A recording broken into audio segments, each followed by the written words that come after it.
అకౌంట్లో నుంచి నేను ఎక్కడ పెట్టను, అంటే మాక్సిమం ఎక్కడి నుంచి తీస్తామంటే అమ్మా బీరువాలో పెట్టను. కాదు, అంటే మీరు ఎంత స్ట్రిక్ట్ పోలీస్ ఆఫీసరో అంత మనసున్న వ్యక్తి కాబట్టి జనరల్గా కాకా పడుతున్నావా మమ్మీని? చిచి నిజం ఫ్యాక్ట్స్ చెప్తానమ్మా. సో దీనికి మీరు ఏం చేస్తారు తెలుసా, అంటే ఇప్పుడు స్టేషన్కి వెళ్తారు, ఎవరో ఒక ఆఫీసర్, లేడీ ఆఫీసర్ కానీ కానిస్టేబుల్ కానీ అవసరమైనప్పుడు ఏం చేస్తారు మీరు? మనసు ఆలోచించి పరిస్థితి డబ్బులు తీసి ఇచ్చేస్తారు. ఆ ఒక్క ఆస్పెక్ట్ అవసరం కాబట్టి వాళ్ళ కష్టాలు ఉన్నారు కాబట్టి ఇస్తాను. సో ఇప్పుడు మా అవసరాలు కూడా కొన్ని కొన్ని ఉంటాయి అమ్మా, కొన్ని ఏం చెప్పుకుంటాం చెప్పు, మా ఏజ్ మూవీస్ కి వెళ్తాం ఇలాంటివి ఉంటాయి కాబట్టి. సో గర్ల్ ఫ్రెండ్స్ ఏమైనా ఉన్నారా?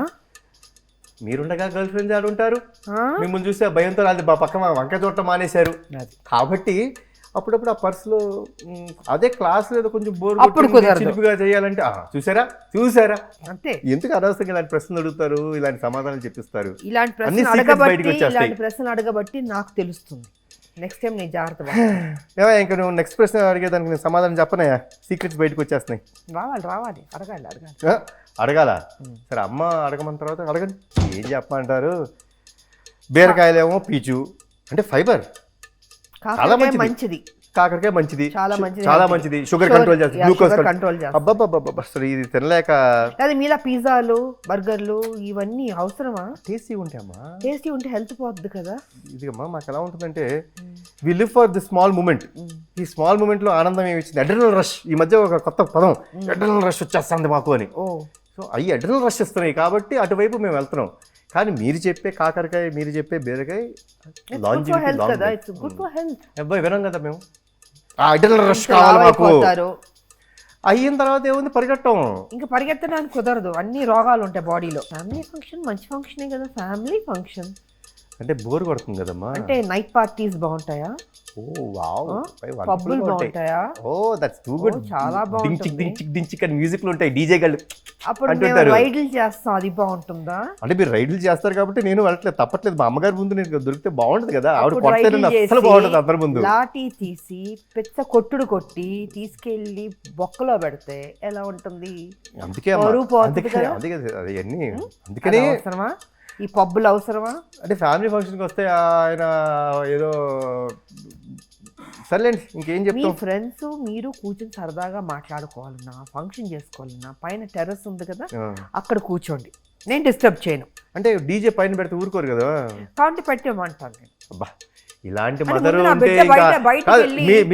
చేయకూడదని నేను కోరుకోను. అసలు మీలాగా ఆలోచించి ఇంట్లోనే చేసుకుంటాయా అంతా అంటే అసలు బయటికి ఎందుకు వెళ్తామమ్మా?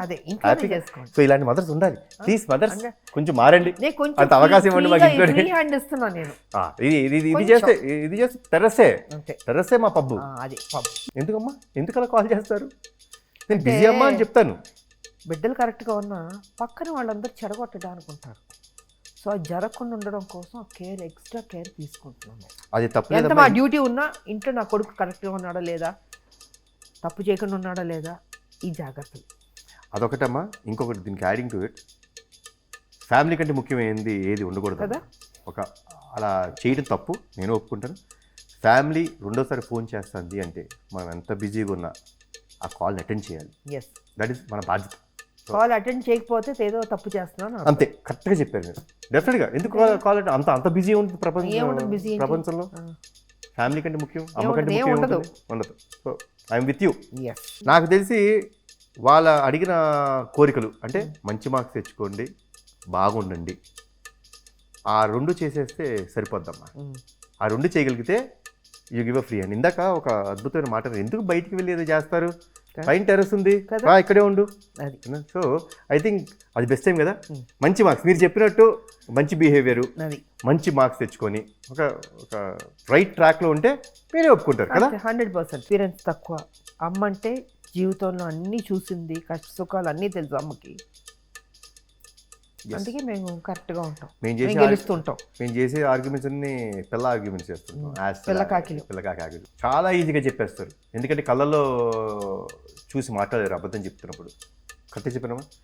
మనం ఎప్పుడైనా అబద్ధం చెప్తుంటే ఒక మనిషిని కళ్ళల్లో చూసి మాట్లాడడం అంత ధైర్యం ఎవరికి, గిల్టీ ఫీల్ అవుతాం అబద్ధం చెప్పేటప్పుడు. ఆటోమేటిక్గా కళ్ళు అలా దించేసుకుని లేకపోతే అలా చూసి మళ్ళీ తిరిగి వేరే వైపు ఇటువైపు కళ్ళల్లో అటువైపు చూసి సూటిగా కళ్ళల్లో చెప్పలేదు, చూసి మాట్లాడగలిగితే మాత్రం అమ్మ దొరికిపోతారు. చెప్పేస్తారు, దొరికిపోతాం. సో తప్పు చేశాడు నా తప్పు కొడుకు చేసామని అని తెలిసిపోద్ది. అక్కడ తెలిసిపోద్ది. చాలా సింపుల్. అంటే మీ అమ్మలకి బిహేవియర్లో తేడా కొడుతుంది కదా. డెఫినెట్గా 100%. అది రోజు ఉన్నట్టు ఉంటాడు నా కొడుకు, వాళ్ళ తేడాగా ఏదో ఉన్నాడని తేడా కనిపెట్టేస్తాను కనిపెట్టు ఈజీ కదా. ఏముందమ్మా గర్ల్ ఫ్రెండ్తో మాట్లాడుకున్నప్పుడు ఏం చేస్తున్నావు? సో ఫోన్లన్నీ రెస్ట్ రూమ్ లో ఉంటుందా? అది అసలు ఈ మధ్య మీరు భలేవారు. అసలు చిన్న మైక్ ఏదైనా పెట్టాలి నేను అసలు ఆ ఫోన్ తీసేస్తే సరిపోద్ది కదా. ఆ అందుకే 30 ఇందాక నన్ను ఫోన్ 30 సెకండ్లు కూడా ఉన్నావు ఆ బాత్రూంలో. అది అది 30 సెకండ్లు కూడా ఉంటావు పొరపాటున ఆ బాత్రూంలో ఫోన్ తీసుకెళ్ళిపోయారంటే. ఫోన్ తీసేయడం లేకపోతే better. పొద్దున్నే లేవుతా ఫోన్ పట్టుకుంటా అని అలా బాత్రూమ్కి వెళ్ళి ఇంకా దాన్ని అసలు ఏదో వేయడం ఫోన్లో బయట ఉంటే అమ్మ ఉంటారు, అంతా అక్కడే. మమ్మీ ఉంటుంది బయట. అసలు మీరు ఏం లేదు సింపుల్ గా ఫోన్ తీసి పక్కన పెట్టేయండి, మరి ఇందాక పడేసి. అదే మాట అన్నాను. అదే అన్నారు అసలు ఫోన్ ముందు పీకేయాలి అసలు. తీసేటే 30 సెకండ్లు కూడా ఉన్నావు బాత్రూంలో. కరెక్ట్. బయట ఎదురు అది వై ఏముంది అడ్డమైన పనులు చెప్తుంటాడు.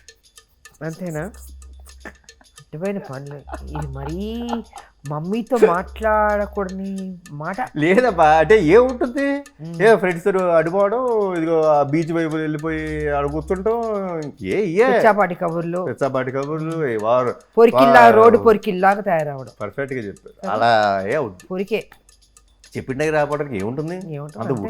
అంత దేశంలో ఉద్ధరించే పనులు అయితే మేము చెయ్యం. ఏముండదు, ఏం చేస్తారు? ఏం చెయ్యం. జీవితంలో ఏదైనా సాధించాలని రాదా మీకు? అది ఎంతకాలం ఇలాగే పొరికిల్లా తిరుగుతారు? అది మీలో కసి లేదా, ఆ ఫైర్ లేదా మీలో? అంటే ఒక ఐడియాతో నీ జీవితం మార్చేస్తున్న ఐడియాలో ఉంటాం మేము. అదే ఎక్కువ కష్టపడకూడదు, సింపుల్ గా అయిపోవాలి అన్ని. ట్రాక్ తప్పాడు అని అర్థమైపోద్ది. కరెక్టే కదమ్మా? ట్రాక్ తప్పాడు అంతే. అందుకే షేర్ చేసుకోలేకపోతున్నాడు, గిల్టీ ఫీల్ అవుతున్నాడు, చెప్పుకునే ధైర్యం సరిపోవట్లేదు. 100% పర్ఫెక్ట్. అంటే ఊబిలోకి వెళ్ళిపోయాడు అంతే, బయటికి రాలేడు కదా, చెప్పుకోలేకపోయాడు. సో మునిగిపోయి ఉన్నాడు, అంటే ఆ తప్పులో మునిగిపోయి ఉన్నాడు అని అర్థం కదా. కన్ఫర్మ్ అది. సో వద్దు, అది జరగకూడదు అంతే. సో ఇవన్నీ జరగకూడదంటే అందరూ కంపల్సరీ పేరెంట్స్ మాట వినండి. యా, తప్పు చేయొచ్చు, నేను తప్పు చేయకూడదు, తప్పు చేయవు అని అంటారు. ఏదో అనుకోకుండా ఒక మిస్టేక్ జరగచ్చు, కానీ ధైర్యంగా ఆ తప్పుని యాక్సెప్ట్ చేసే ధైర్యం మనకు ఉండాలి. వెళ్ళి తప్పు చేస్తే అమ్మా నాన్నకి చెప్పండి, తప్పు చేసావమ్మా ఏదైనా హెల్ప్ చేయండి. చెప్పగలిగితే చాలమ్మా, they will take care of you. World they will bring down the world for you. తల్లి ఎప్పుడు ఎన్ని తప్పులు చేసిన కొడుకు మళ్ళీ కొడుకునే సపోర్ట్ చేస్తుంది. తల్లి ప్రేమ ఉంటే అది. అందుకే ధైర్యంగా చెప్పండి. ఎందుకంటే తల్లే మెయిన్. అంతే, తల్లి సపోర్ట్ చేస్తుందని ఆ తప్పులు చేయొద్దు అని నేను అంటే ప్రతిదీ కరెక్ట్ కాదు, నాట్ ఫర్ గ్రాంటెడ్. బట్ నిజంగా తెలియక సర్కమ్స్టాన్సెస్ వల్ల అయితే మాత్రం ధైర్యంగా వెళ్ళి చెప్తే వాళ్ళు ప్రొటెక్ట్ చేస్తారు, అంతే కదా, బయటికి వేస్తారు. అమ్మ ఇప్పుడు దాకా మనం చెప్పింది గూగుల్లో మోస్ట్ సర్చ్డ్ ఇవన్నీ జరుగుతున్నాయి. అసలు ఇవన్నీ సర్చింగ్ చేసుకొని ఇలాంటివన్నీ చేయకోకుండా ఉండాలంటే ఒక కొడుకుగా నేను చేయాల్సింది ఏంటో తెలుసా? అమ్మ చెప్పిన దారిలో వెళ్ళటం, అమ్మ చెప్పిన మాట వినటం, ఒబీడియంట్గా ఉంటే చాలు. ఇలాంటి సర్చింగ్లు ఏమీ చేయక్కర్లేదు, అంతే కదా. అంత పర్ఫెక్ట్గా లైఫ్ విల్ బి గ్రేట్. అది listen to the mothers, because అమ్మ కంటే నాకు తెలిసి ఈ ప్రపంచంలో అమ్మ ఆ కొడుక్కి ఏది బెస్టో, ఎలా ఉండాలి, తన జీవితం ఎలా ఉండాలో ఆవిడిచ్చేంత సలహా నాకు తెలిసి ప్రపంచంలో ఎవరు impossible. Follow what your mother says and you'll definitely be in the best path. మీరు చెప్పిన అన్ని ఫాలో అవ్వగలిగితే చాలు, will be in the best path. హ్యాపీగా ఉండొచ్చు లైఫ్, ఏ టెన్షన్ లేదు. అలా ఉండండి. గూగుల్ సెర్చ్లో ఏం అవసరం లేదు, అమ్మే గూగుల్, అమ్మే సర్వస్వం. సో నా బిడ్డ ఆన్సర్ కరెక్ట్గా చెప్పేశాడు, 100% పాస్ అయిపోయాడు నా బిడ్డ.